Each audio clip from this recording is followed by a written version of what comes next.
Bonsoir à tous, bienvenue dans l'info-soirée. Voici les titres. Les examens du PESAC repoussés d'une semaine. Si les autorités évoquent une demande formulée par les parents, une mère se fait la porte-parole des parents d'élèves et soutient que c'est un prolongement du stress pour les petits écoliers. La santé sur le pied de guerre, recrudescence des maladies respiratoires dans les hôpitaux, 4000 cas recensés par semaine, des vaccins toujours disponibles. Un meurtre de la Mauricienne Kelly Fauvrel en Angleterre le 29 juin dernier. Un troisième suspect arrêté par le Scotland Yard, son identité toujours pas révélée. Et à J-7 des Jeux des îles de l'océan Indien, football, les Patel Boys version 2019 connue. 20 joueurs composent ce club M sur qui pèse l'espoir de toute une nation. Bonsoir, bienvenue dans l'info-soirée. On démarre avec ce chamboulement dans le calendrier scolaire. Le ministère de l'Éducation a revu la date des examens de fin de cycle de primaire, le PESAC. Les examens prévus du 22 au 25 octobre prochain ont été repoussés d'une semaine. Les épreuves du PESAC seront donc organisées du 29 octobre au 4 novembre prochain.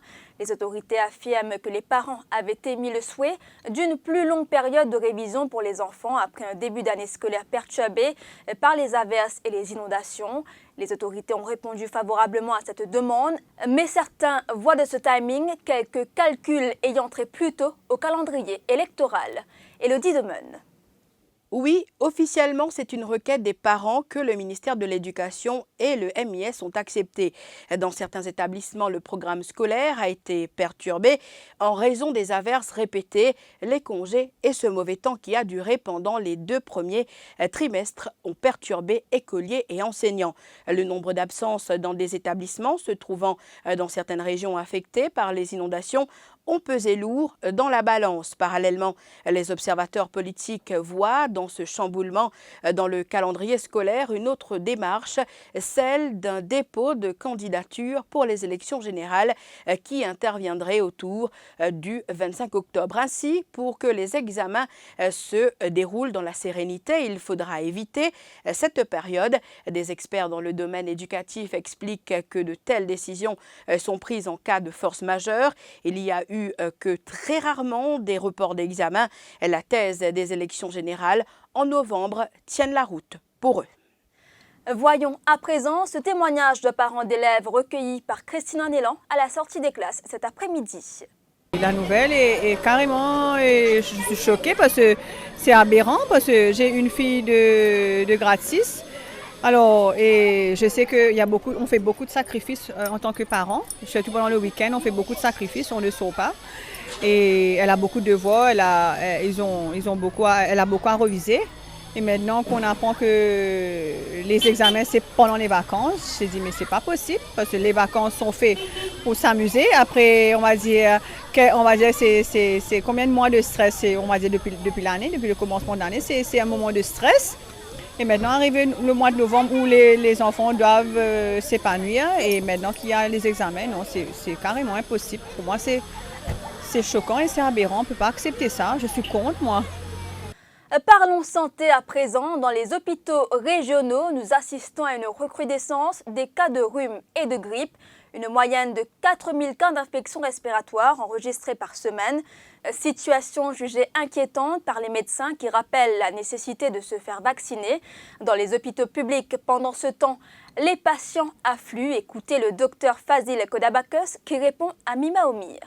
On a remarqué, semaine qui fait passer là, nous avons 4900 cas d'infection respiratoire aiguë, y compris 2 cas de grippe, et semaine avant, nous avons 4300 cas.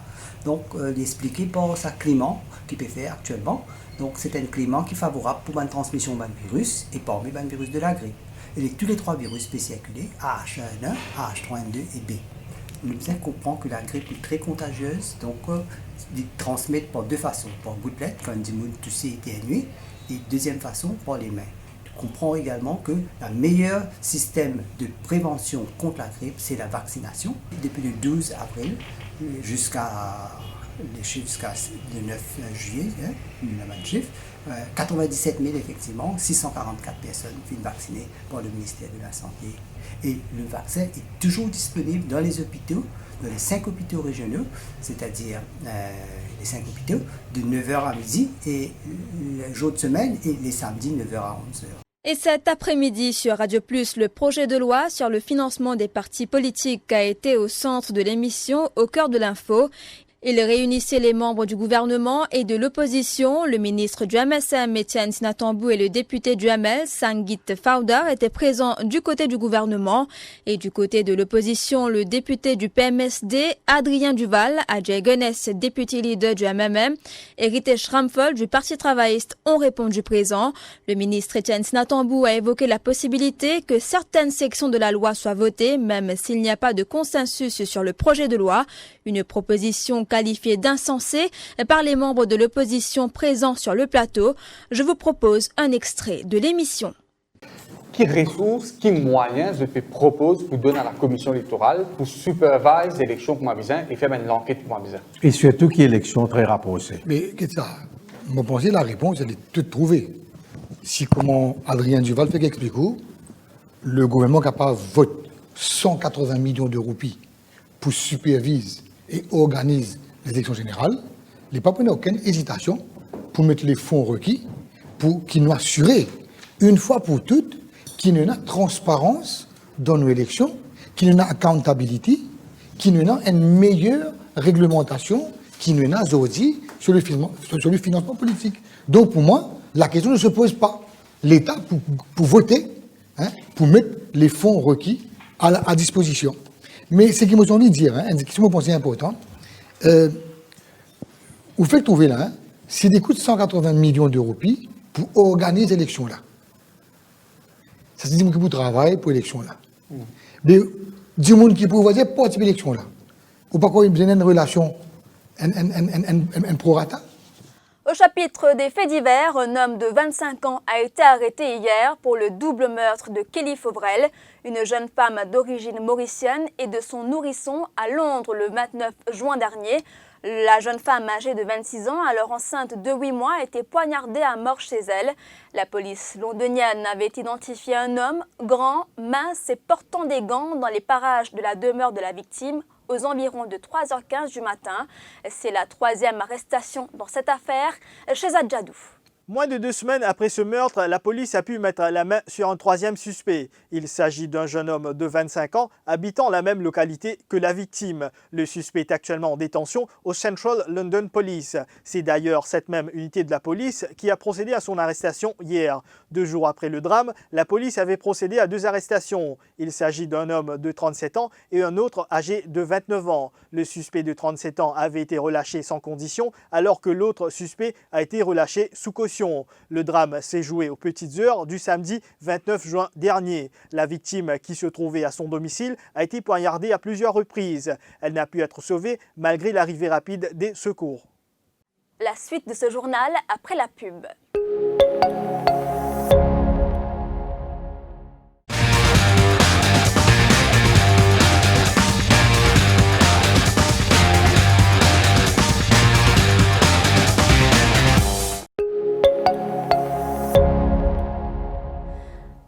Une semaine exactement, la 10e édition des Jeux des îles de l'océan Indien démarre au Stade Anjalay.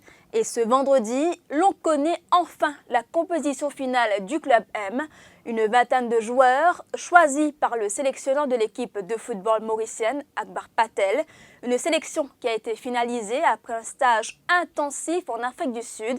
Parmi ces joueurs, certains sont à leur 2e jeu. Par contre, le benjamin de l'équipe, le milieu de terrain, Adrien François, est à sa première participation. En 2003, il n'avait que 2 ans. Toujours au volet des Jeux, nous revenons cette fois sur la polémique des billets non distribués pour la famille des athlètes. Après la garantie donnée hier à Radio Plus par Sada Voudamali, commissaire général du COJI, que tous les parents assisteront aux compétitions des JIOI 2019, il nous revient que 2 billets ont déjà été remis à chaque athlète cet après-midi. Et avant de clore ce journal, cette initiative des jeunes pour sensibiliser la population sur la protection de l'environnement durant les Jeux. Une vidéo réalisée par un groupe de jeunes qui fait le tour des réseaux sociaux en ce moment, où un appel est lancé aux supporters mauriciens de privilégier des gourdes au lieu des bouteilles en plastique. Pascal Laroulette, un des initiateurs du projet, explique son objectif. La vidéo sur les gourdes nous fait lire par rapport à 20 Pics Challenge, que nous observons qu'il y a beaucoup de bouteilles plastiques dans la nature qui peuvent traîner un peu partout dans la montagne, dans la rivière, même dans la mer tout parfois. Et là, donc pendant cette période de là, nous connaissons Mauriciens qui jouent ensemble, et fédérer comme un seul peuple. Nous pouvons encourager les Mauriciens retourner à l'usage de la gourde, recommence à boire dans la gourde, et nous attaquons le problème de bouteilles plastiques à la chose, quand nous arrêtons de produire bouteilles plastiques là, nous boivons de l'eau dans la gourde. Nous sommes arrivés à la fin de cette édition d'Info Soirée. Merci d'avoir été des nôtres. L'info en continu sur le www.defimedia.info.